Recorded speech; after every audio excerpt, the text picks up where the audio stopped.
अस्सलाम वालेकुम रहमतुल्लाहि वबरकातुहू। कल मैंने अपने वीडियो में आप लोगों को बतलाया था कि आज सुप्रीम कोर्ट में 3:30 बजे प्लेसेस ऑफ वर्शिप एक्ट को लेकर बहुत अहम हियरिंग होने वाली थी।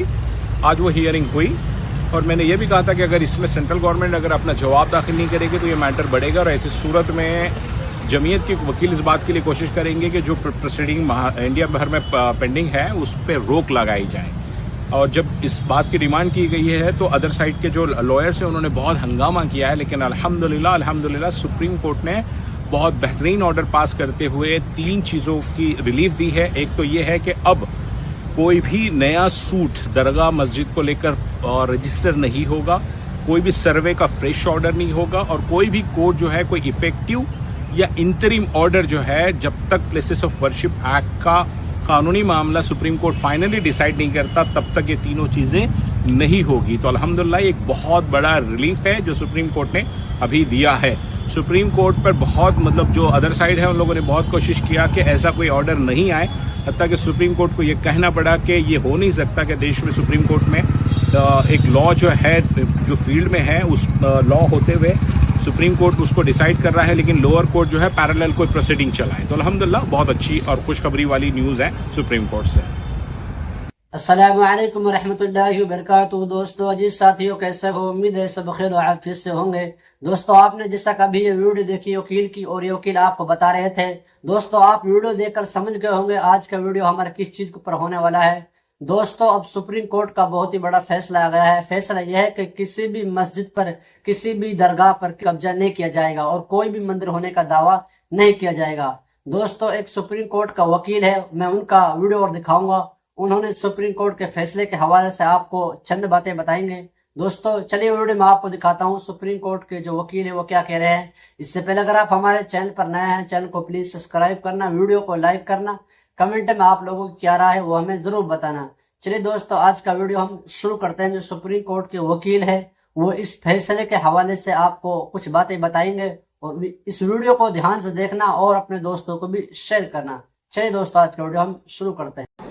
हमारे साथ इस मामले में मथुरा शाही ईदगाह मस्जिद के वकील महमूद प्राचा साहब हैं। उनसे जानेंगे कि आज कोर्ट ने अपने आदेश में क्या कहा। देखिए आज कोर्ट ने अपने आदेश में सीधे तौर पे ये कहा, पहली चीज़ कि कोई भी नया केस नहीं डलेगा जब तक कि ये अगली डेट नहीं आ जाती। ये प्लेसेस ऑफ वर्शिप एक्ट के तहत जो आता हो, मतलब किसी भी धार्मिक स्थल पे कोई भी हिंदू मुसलमान सिख ईसाई किसी दूसरे की धार्मिक स्थल पे कोई केस नहीं डालेगा। एक बात नया। दूसरा कि जो भी कोई भी कोर्ट जिसमें ये मामले लंबित भी हैं वो कोई भी ना इंटरिम ऑर्डर यानी कि जो टेम्पररी ऑर्डर था वो पास करेगा, ना कोई फाइनल ऑर्डर पास करेगा। और स्पेसिफिकली तीसरी चीज़ का जो नाम लिया है वो है कि कोई भी सर्वे का ऑर्डर नहीं करेगा। तो ये बुनियादी तौर पे ऑर्डर हुआ है, लेकिन ये सारे ऑर्डर अगली तारीख तक के लिए हुए।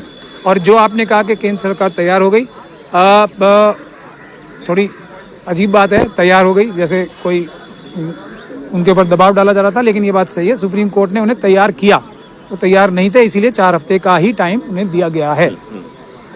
तो आम लोगों को समझाने के लिए बताइए कि कब तक इस देश में इस तरह का नया विवाद नहीं आएगा जो विवाद अभी आ रहे थे आजकल। जो विवाद पैदा कर रहे हैं बेईमान शरारती लोग, जब वो विवाद पैदा करना बंद कर देंगे, क्योंकि विवाद तो कोई है ही नहीं। विवाद तो झूठे सबूतों के साथ आतंकवादी संगठनों द्वारा हमले करके मजहबी और धार्मिक स्थलों पे क्रिएट किया जा रहा है। विवाद तो कोई है ही नहीं ना, कहीं भी नहीं है।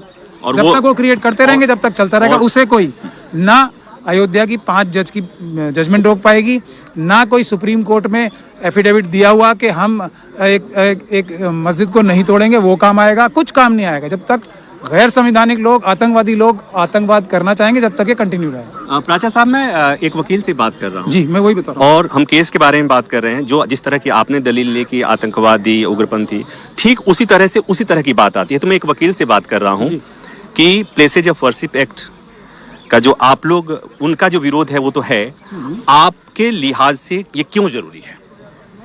नहीं, मेरे लिहाज से देखिए क्यों जरूरी इसलिए है क्योंकि फिर वही बात आ जाएगी।